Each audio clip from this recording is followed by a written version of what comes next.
Hey everybody, before we get into the episode of Moon Knight, if you guys need a recap of Loki, since that's coming back, I'll put a tab up in the corner.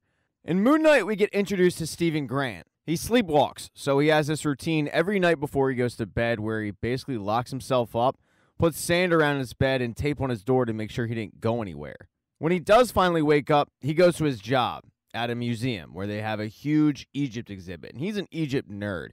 This guy knows a whole lot about ancient Egypt and the gods, so you would think he'd be a tour guide, but in fact, he's not. He actually just works the gift shop. While he's getting set up for the day, one of his coworkers comes up, and she's pretty gorgeous and says, "We're still on for tomorrow, right?" And Steven has no idea what she's talking about. She tells him, the best steak we're on, and he's still confused. He thinks she's asking him out on a date, and when he says that to her, she kind of just laughs. Seems like she knows about their plans and he doesn't remember making them. Not that he's objecting. She's gorgeous once again. The weirdest part is he's a vegan, which his boss Donna brings up. Donna's extremely rude to him. So he doesn't exactly know what he's going to eat, but telling a woman about the best steak in town is just a weird move for a vegan. He doesn't really think anything of it though, because now at least he's got plans. Before he didn't. He seems like a pretty big loner. The only person he really confides in is this street performer who stands extremely still like a statue and poses with people. He heads to the street performer after work and starts telling him about the date, but what he's concerned about is if this thing gets serious, he can't exactly have ankle constraints around his bed. That night he heads home, and before bed he does his whole routine, putting the sand out, putting the tape on the door. But the thing about Steven is he doesn't want to sleep. He tries everything he can to stay awake because he doesn't know where he goes at night.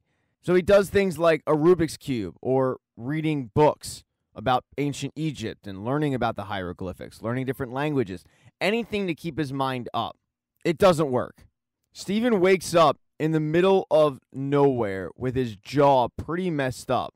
He cracks that in a place which looks very uncomfortable, and he seems to be on the outskirts of town.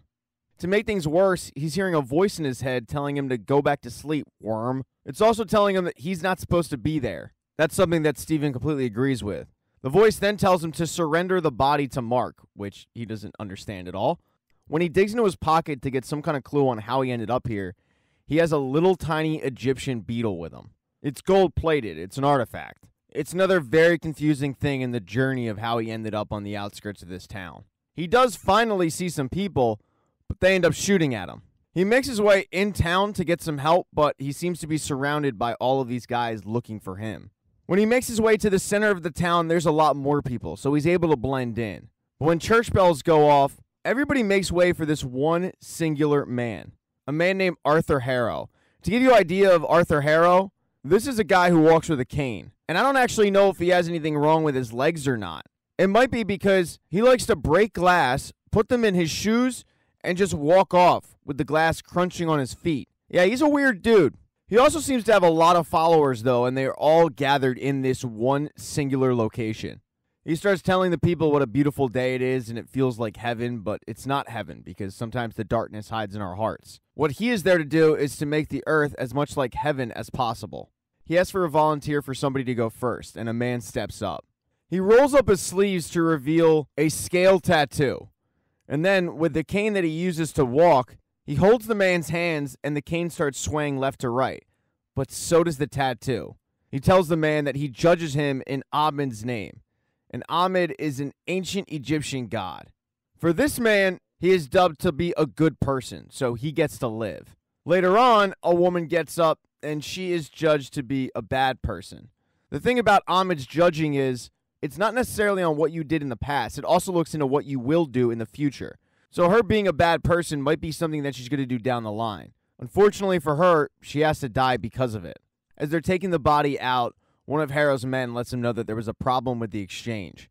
Somebody killed 2 of their men. To make sure that the person is still there, Harrow gives an instruction in Egyptian, and everybody bows down except Steven. He's late to the party, but this gives himself up. Harrow looks at Steven and says, "You're a mercenary." And Steven says, "Oh, no, not me.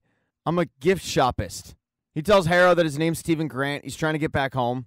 Harrow seems to believe him and asks that Steven return the scarab, which is the Egyptian beetle that he found in his pocket. But when he goes to hand it over, Steven hears the voice in his head say, "You will do no such thing." And his body won't actually allow him to hand it over.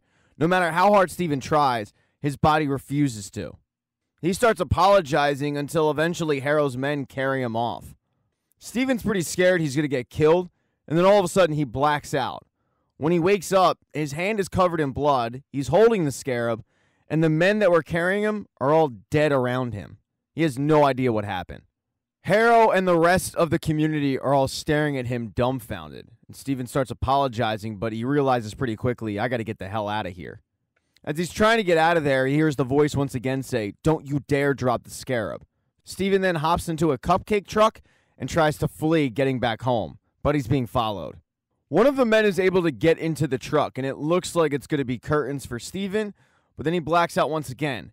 And when he wakes up, the guy is dead, and there's a car flipped over behind them. Steven hears the voice say, "Wake up, Mark.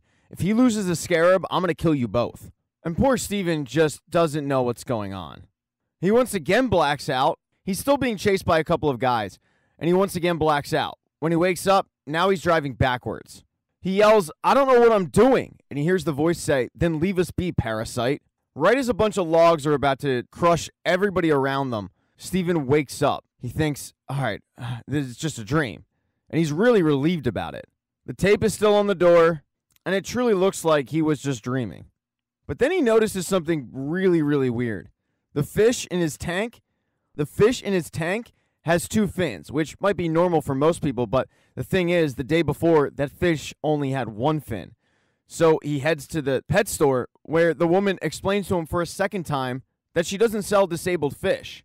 Steven points out that this is the first time he was there, but she says, "No, you were here yesterday. I told you the same thing." He then notices that the clock says 5 p.m., which is peculiar because he just woke up. As the woman at the pet store points out, the fish is wrong, the clock is wrong, maybe you're wrong. He doesn't have time to argue with her because he has to get to his hot date. He shows up, she doesn't. And when he calls her to find out where she is, turns out he was actually the one who stood her up. Because while he thinks it's Friday, it's actually Sunday. And she no longer wants to talk to him. When he gets home, he's pretty depressed. But he sees something weird on the floor. There's scrape marks. And it's caused by his table that he doesn't move. So he follows the scrape marks and notices that there's a board in the wall that is ajar. When he opens it up and looks inside, he sees a storage locker key and a Razor cell phone that I desperately wanted from the year 2006. In the Razor's call logs, there's a missed call from a girl named Layla. I should say there's about 30 missed calls from a girl named Layla. There is 1 missed call from a guy named Duchamp, but everything else is Layla. Then the phone rings once again, and it's Layla. She's relieved to get Steven on the phone. She's been calling and texting him for months trying to find out where he is, but he hasn't been answering. Steven, of course, has no idea who Layla is. And Layla can't figure out why Steven is putting on this accent. He tries to explain to her that he just found this cell phone in his apartment. That's it. Layla finally asks, "What's wrong with you, Mark?" And that's now the second time he's been called Mark. The first time by the voice in his head, now by Layla. And he doesn't know who Mark is. He asks her, "Who is this?" But she just hangs up. He then suddenly hears a voice call his name. And now he's worried that somebody else is in the apartment. The voice is telling him he needs to stop. "You're going to get yourself in trouble." He looks all over the apartment and doesn't find anybody. But then the lights in his apartment start flickering. Books start falling all over the place. It seems like an earthquake is going down. And he tries to flee. He gets in his building's elevator, but it doesn't go to the floor that he wanted to. Instead, it goes to a floor where there is an Egyptian god chasing him. When he cowers to try to shield himself, turns out it's just an old lady who's freaked out by his behavior. As he begs the question, "What is going on?" and turns around in the elevator, the Egyptian god is standing right behind him.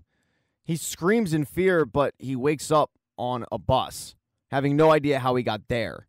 When he looks outside, he sees the thing that was chasing him, but then it quickly disappears. He gets off at the next stop, but he notices another passenger on the bus. It was Harrow from his dream. So now he knows that he's real. He heads to work where he tells the security guard, "Hey man, somebody's following me. Can you just not let people in?" Which the security guard tells him, "That's going to be hard to do, man. It is a museum. We have to let just about everybody in." And no matter how much he asks for help, the security guard is giving him none. Harrow does end up entering the museum, finding Steven and freaking him out. Steven goes and gets another security guard, but it turns out that security guard is working with Harrow. He has the same matching tattoo. Steven tells Harrow that he doesn't have the scarab. And Harrow tells him, the scarab doesn't belong to me. It belongs to Ahmed. The story about Ahmed that Steven is familiar with is that Ahmed is an Egyptian deity who really was the first boogeyman.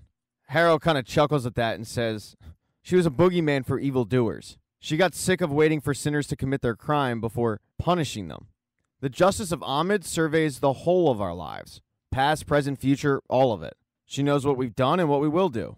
If Ahmed had been free, she would have prevented Hitler and genocide, but she was betrayed by fellow gods. And she was betrayed by her own avatar. Steven asks him, are you going to kill me?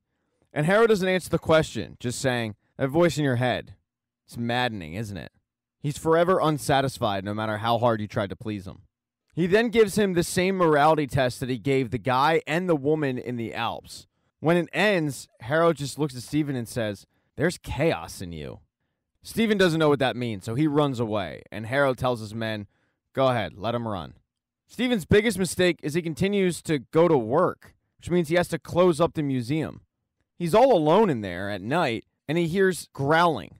Next thing you know, Steven is being chased by an Egyptian jackal. He then hears over the intercom Harrow say, give me the scarab, and you won't be torn apart. But Steven doesn't have it. Or at least, not that he knows. He finally locks himself in one of the bathrooms. And from behind him, he hears a voice say, you need to give me control. When he turns around, he sees his reflection, but his reflection is talking to him. And his reflection has an American accent, not an English one. The voice, who is Mark, tells Steven, that thing is about to break through here and kill us both. Let me save us. Steven finally agrees, and Mark takes over the body, killing the jackal and destroying the bathroom in the process. Because it turns out, Mark is the Moon Knight. Thank you so much for checking out this recap. Please consider subscribing to the channel. Hit thumbs up if you liked it. Smash that thumbs down button if you thought this sucked. Make sure to be nice in the comment section. If you don't see the next video up in the end screen there, I'll get it up in a few days, not to worry. And I have merchandise, so go buy a mug or something. It's never too early to think about Christmas gifts, folks. Once again, thank you for checking out this recap.